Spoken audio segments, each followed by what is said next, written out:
காசு பாக்குறதா இருக்கலாம். அது ஷார்ட் டேர்மா இருக்கலாம். ஒண்ணு, அது எல்லா துறையிலையும் நடக்குது. கோயில் சொத்துல நடக்கட்டும் சொல்லிட்டு அதை சிவன் பார்த்துக்கிடுவாருன்னு விட்டுடலாம். இரண்டாவது காரணம் எதுவாக இருக்கும்னா, கும்பாபிஷேகம் நடக்கத்துல பொதுமக்கள் யாரும் இங்க வரக்கூடாது, இந்த இடத்துல தடுப்பை போட்டுட்டு அங்க சேரை வச்சுட்டு 3000 ரூபாய் 5000 ரூபாய் சொல்லி டிக்கெட் வித்து இந்த இடத்தை வச்சு பணம் சம்பாதிக்கிறதா இருக்கலாம். இரண்டாவது நோக்கம். இதை எல்லாரையும் தடுத்து மூன்றாவது ஆழமான நோக்கம் நான் பயப்படுறது என்னதுன்னா, இந்துக்கள் கூடலாம் அப்படிங்கிற ஒரே இடம் கோயில் மட்டும்தான். கோயிலுக்கு உள்ளதான் 144 194 போட முடியாது. கடவுளை பார்க்க போறேன்னு சொல்லி நம்ம வரலாம். எப்பனாலும் இந்த கோவிலுக்குள்ள தமிழ்நாட்டில் எல்லா கோவிலுக்குள்ளயுமே உள்ள போறத தடுப்பு போட்டு நிறுத்தி அதை சென்ட்ரல் ஜெயில் மாதிரி பண்ணிட்டாங்கன்னா நம்ம உள்ள வர இந்த மாதிரி பேச முடியாது. அப்படி இருக்கும்போது எல்லா இடத்திலும் எப்ப வேணாலும் 144 போட்டு அவ்வளவு பேரை தூக்கலாம்.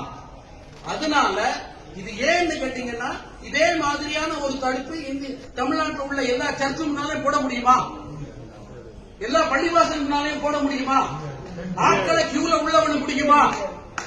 அப்படி இருக்கும்போது இந்து கோவில் உள்ள வரதுக்கு மட்டும் ஏன் இது இப்ப திருச்செந்தூர்ல ஆரம்பிச்சிருக்கு, இது பூரா தமிழ்நாட்டிலே நடக்கும்.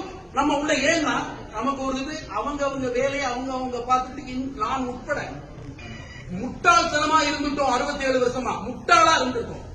படு முட்டாளா. என்னுடைய குடும்பம், என் மனைவி, என்னுடைய குழந்தைகள், அவங்களுடைய படிப்பு வேலையும் ஒதுங்கிட்டோம். அந்த மாதிரி ஒதுங்கினதுனால நம்ம கூட வேண்டிய ஒரே இடம் 4 பேர் பேசணும்னா வீடுகள்ல கூட போய் பேச மாட்டோம். ஏன்னா நமக்கு அவங்களுக்கு ஒரு ஈகோன்னு ஒண்ணு இருக்குது. அதனால ஆனால் கோவில்ங்கிற இடத்துலதான் இப்ப கூடி பேசுறதுக்காக ஒரு நினைப்பாவது வந்திருக்குது. அதுதான் சென்னிமலையிலேயும் திருப்பங்குளத்திலையும் வந்த காரணமே. அதை ஒடுக்கிறதுக்காக உள்ள ஆழமான காரணம் தமிழ்நாட்டில் உள்ள எல்லா கோவிலுக்குள்ள போக முடியாம பண்ணிட்டாங்கன்னா இந்துக்கள் கூடுவதற்கு இடம் இருக்காது. பொது இடத்துல கூடும்போது இப்ப நிறுத்தினாங்களே, இந்த மாதிரி நிறுத்தலாம். தயவு செய்து இந்த கோயில்ல எல்லா கோவிலுமே தடுப்பு எடுக்கணும். அதுதான் போராட்டம். அந்த போராட்டம் தான் நீங்க நடத்தணும். அதுதான் என்னுடைய தாழ்மையான வேண்டுகோள்.